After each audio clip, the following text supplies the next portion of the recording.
PSC previous year ചോദിച്ചിട്ടുള്ള 20 മലയാളത്തിൻ്റെ questions ആണ്. ക്വസ്റ്റ്യൻ പേപ്പർ കോഡ് വരുന്നത് 16/2023. ഫസ്റ്റ് ക്വസ്റ്റ്യൻ, താഴെ പറയുന്ന ഇംഗ്ലീഷ് ഏരിയയുടെ ശരിയായ മലയാള പരിഭാഷ തിരഞ്ഞെടുക്കുക. ക്യാച്ച് വൺ റെഡ് ഹാൻഡഡ് എന്നതിൻ്റെ പരിഭാഷയാണ്. ആൻസർ വരുന്നത് ഓപ്ഷൻ സി ആണ്, കയ്യോടെ പിടിക്കുക. നെക്സ്റ്റ് ക്വസ്റ്റ്യൻ, ഓളം നിന്നിട്ട് കടലാടുക എന്ന ശൈലിയുടെ അർത്ഥമെന്ത്? ഇതിൻ്റെ ആൻസർ വരുന്നത് ഓപ്ഷൻ ബി ആണ്, അസാധ്യമായ കാര്യം. ഓളം നിന്നിട്ട് കടലാടുക. നെക്സ്റ്റ്, താഴെ പറയുന്നവയിൽ നിന്നും ശരിയായ വാക്യം തിരഞ്ഞെടുത്തെഴുതുക. ആൻസർ ഓപ്ഷൻ സി, കുറച്ച് ദൂരം മുന്നോട്ട് നടന്നാൽ വായനശാലയിലെത്താം. Next question, walls have ears എന്ന ഇംഗ്ലീഷ് പഴഞ്ചൊല്ലിന് സമാനമായ മലയാളം ചൊല്ല് ഏതെന്നാണ്? അതിൻ്റെ ആൻസർ വരുന്ന അരമന രഹസ്യം അങ്ങാടിപ്പാട്ട്, option A. Walls have ears, അരമന രഹസ്യം അങ്ങാടിപ്പാട്ട്. നെക്സ്റ്റ്, ഡയറക്ഷൻ കൊടുത്തേക്കുന്നത് 65-66 താഴെ പറയുന്ന പദങ്ങളുടെ ശരിയായ പിരിച്ചെഴുത്ത് രൂപം തിരഞ്ഞെടുക്കുക എന്നുള്ളതാണ്. വിഷയൈകം എന്നുള്ളതിൻ്റെ പിരിച്ചെഴുത്ത് ആൻസർ വരുന്നത് ഓപ്ഷൻ ബി ആണ്, വിഷയ പ്ലസ് ഏകം. ഇനി സുഹൃജ്ജനം, അടുത്ത ക്വസ്റ്റ്യനാണ് സുഹൃജ്ജനം. സുഹൃത്ത് പ്ലസ് ജനം, ഓപ്ഷൻ സി ആണ് വരുന്നത്, സുഹൃത്ത് പ്ലസ് ജനം. സുഹൃത്ത് തായത് ചന്ദ്രകല, പിന്നെ ജനം. ഈ ശരിയായ പദം തിരഞ്ഞെടുക്കുക. ഉച്ചാരണം എന്നതിൻ്റെ ശരിയായ പദം ഏതാണെന്നാണ് ചോദിച്ചിരിക്കുന്നത്. ഇതിൽ ആൻസർ വരുന്നത് ഓപ്ഷൻ എ ആണ്, ഇച്ഛ. ഉച്ചാരണം കൂട്ടശ്രീ ഇച്ഛയാണ് വരുന്നത്.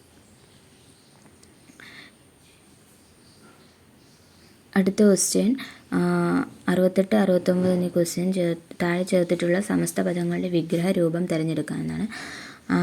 ഫസ്റ്റ് ക്വസ്റ്റ്യൻ എന്ന ഭയാശങ്കകൾ എന്നതിൻ്റെ വിഗ്രഹരൂപം എന്തുവാണെന്നാണ് ചോദിച്ചിരിക്കുന്നത്. ആൻസർ വരുന്ന ഭയവും ആശങ്കയും. ഭയാശങ്കകൾ, ഭയവും ആശങ്കയും.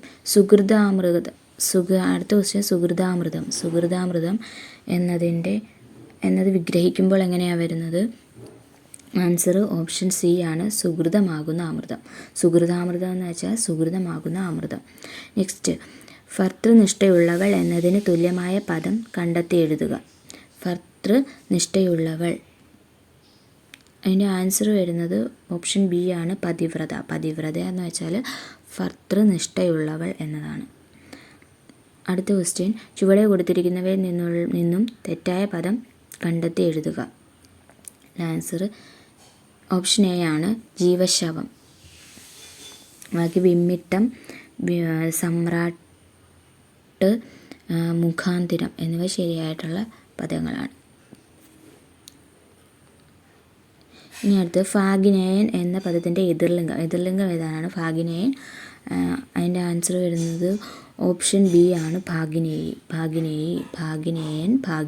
ഭാഗിനേയൻ്റെ എതിർലിംഗമാണ് ഭാഗിനേയി. അടുത്ത ക്വസ്റ്റ്യൻ, ചുവടെ ചേർത്തിട്ടുള്ളവയിൽ കണ്ണാടി എന്ന പദത്തിൻ്റെ പര്യായമല്ലാത്തത് ഏതാണെന്നാണ്.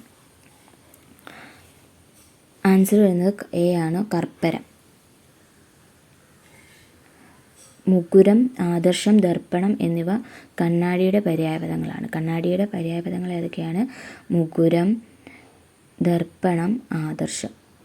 ഇതിൽ തെറ്റായിട്ടുള്ളതാണ് ചോദിച്ചിരിക്കുന്നത് കർപ്പരം. ഇനി തവള എന്ന പദത്തിൻ്റെ പര്യായപദം കണ്ടെത്തുക. ദർദുരമാണ് തവള, ദർദുരം. ഇനി അടുത്ത ക്വസ്റ്റ്യൻ, താഴെ കൊടുത്തിരിക്കുന്ന വാക്കുകളുടെ വിപരീത പദം എഴുതാനെന്നാണ്. ആസ്തിക്യം എന്ന പദത്തിൻ്റെ വിപരീത പദമാണ് നാസ്തിക്യം. ആസ്തിക്യത്തിൻ്റെ വിപരീത പദമാണ് നാസ്തിക്യം.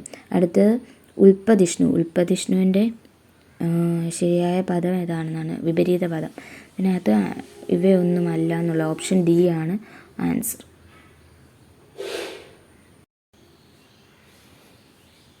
നെക്സ്റ്റ്, പമ്പരം ചുറ്റുക എന്ന ശൈലിയുടെ അർത്ഥം എന്ത്? പമ്പരം ചുറ്റുക എന്നുള്ളതിൻ്റെ അർത്ഥം എന്നത് ഓപ്ഷൻ സി ആണ്, കഷ്ടപ്പെടുക. പമ്പരം ചുറ്റുക എന്ന ശൈലിയുടെ അർത്ഥം. ഇനി അടുത്തത് താഴെ കൊടുത്തിരിക്കുന്നവയിൽ where there is a will there is a way എന്ന ചൊല്ലിന് സമാനമായ പഴഞ്ചൊല്ല്. വേണമെങ്കിൽ ചക്ക വേരിലും കായ്ക്കും. ഓപ്ഷൻ ബി ആണ് answer. Where there is a will there is a way. ഇനി ശരി വാക്യം തിരഞ്ഞെടുക്കുക. ഓപ്ഷൻ ബി ആണ് അയാൾ രാപ്പകലില്ലാതെ പണിയെടുത്തു. ഓപ്ഷൻ ബി ആണ് ആൻസർ. നെക്സ്റ്റ് ക്വസ്റ്റ്യൻ, ചുവടെ ചേർത്തിട്ടുള്ളവയിൽ നിന്നും ഒറ്റയായ പദം എടുത്തെഴുതുക എന്നുള്ളതാണ്. ഇതിൽ ആൻസർ വരുന്നത് ആമ്രമാണ്. ആമ്രം. ബാക്കിയെല്ലാം മുഖത്തിൻ്റെ പര്യായങ്ങളാണ്. ആനനം, ആസ്യം, വക്ത്രം. Thank you.